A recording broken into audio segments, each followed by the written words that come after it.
Good morning, everybody. Today is Wednesday, October 8th, 2025. I'm Andrew Faber, and you are listening to The Get Down. I hope everybody is having a fantastic Wednesday morning. I hope everybody had a great Tuesday. I know I said it was going to be cloudy, and it turned out to be this gorgeous, sunny, warm day, which may be partly cloudy, if you want to call it that. But still, I thought you were able to trust the weather. At least 3 days out is always kind of my metric. I'm like, people will be like, oh, it's going to rain in a week. And I'm like, they can't tell.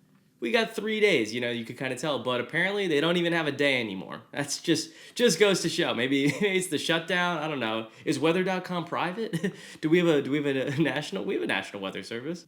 What did they think? Actually, I guess don't trust what they think. Trust what weather.com says. You know what? Who cares? I use AccuWeather. doesn't even matter. Today it's going to rain, maybe, who's to say, with a high of 69 and a low of 50. It's also Prime Day, maybe not a Prime Weather Day, but it is Amazon Prime Day.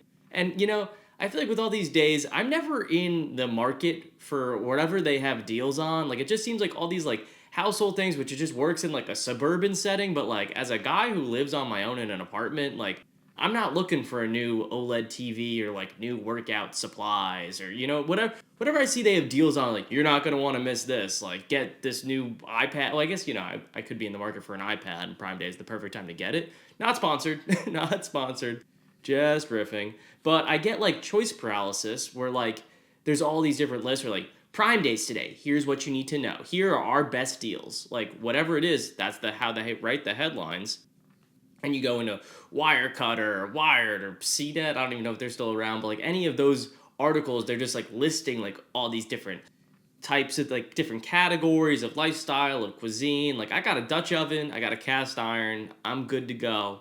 I got a 33-inch TV, running a low cost ship here, but I just too much junk these days. So, speaking of which, LeBron James on Monday teased the second decision, which, if you're not familiar, in 2010, he had an ESPN special titled The Decision, which is where he announced that he was going to move from the Cleveland Cavaliers to the Miami Heat. And it was a big deal at the time because he's from Ohio, it's a hometown thing, and was a really big deal. And so on Monday, he said he was announcing the second decision, which everyone was like, maybe he's going to announce his retirement. Maybe he's going to go back to, Cleveland for his final season or something. I mean, he just celebrated Bronny's birthday 2 days ago, if you remember. And now he's making this big decision. Everybody was wondering what it was. And it turned out to be an ad for Hennessy. And I feel like that just is indicative of the state of the world. I mean, what are we doing? So many of these things. Remember when they were oh, Snoop Dogg says he's going to give up smoking. And it was just for smokeless fire pits or something.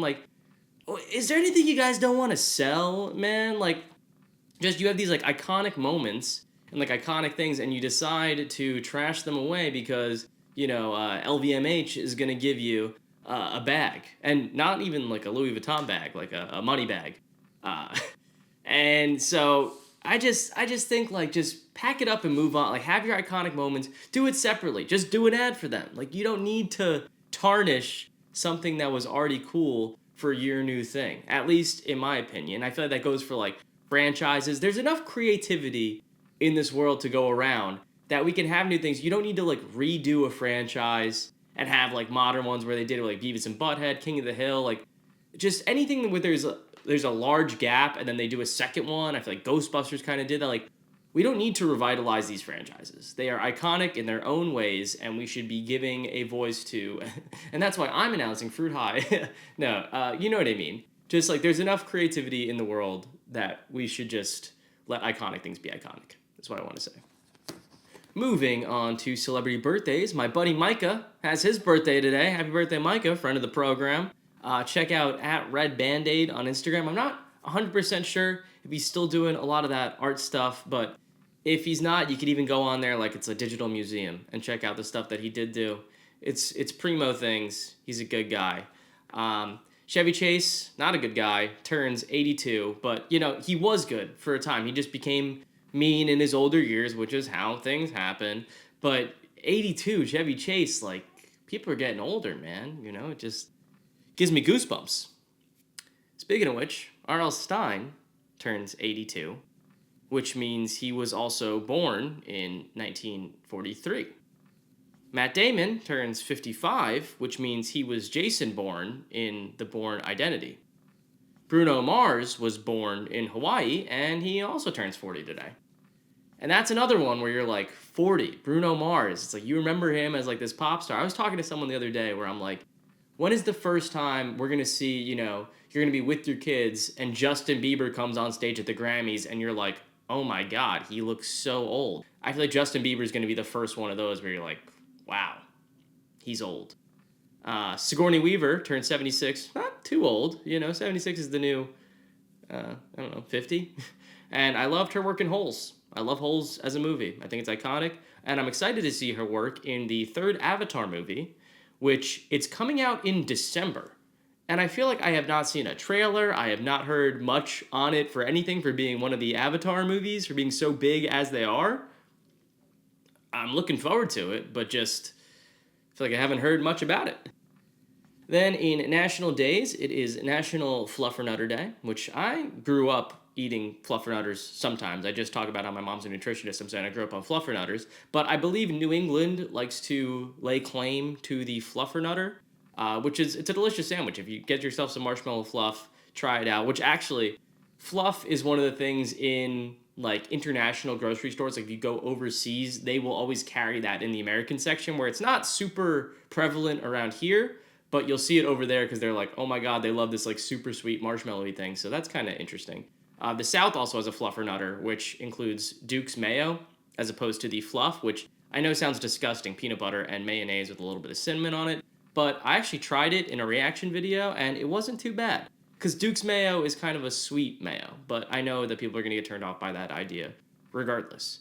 It's National Pierogi Day. Shout out pierogies. I saw the National Polish Parade was happening the other day in New York. I just bought a pack of Mrs. T's pierogies for like $3 because they were on sale. We'll talk about that another time, the sales and whatnot. But they updated their packaging to have like air fryer directions and like I like when a brand is keeping in tune with the times. They're really like pierogies are something that can be kind of timeless, but here they are giving us air fryer directions. I think everybody should have air fryer directions at this point, but that's my own thing. They're also very annoying to make homemade, so I'm glad that Mrs. T's is still putting out a quality product for cheap. It's also National Curves Day. I feel like we just celebrated National Plus Size Women Day, but you know what? Again, I celebrate it perpetually. So it's also National Bring Your Teddy Bear to School Day because everybody wants to see your chewed up, gross looking Kermit the Frog missing an eyeball plushie. Not you, Barry. Barry, you were the best stuffed bear I could have possibly asked for. Even when I thought our house was on fire and I took you outside to buy the mailbox, you were right there with me. But everybody else's plushies are disgusting. And I don't think we should bring them to school for fear of bullying, if not for it being National Stop Bullying Day on today, October 8th. So I guess everybody's safe there. They kind of cover all their bases. Speaking of covering all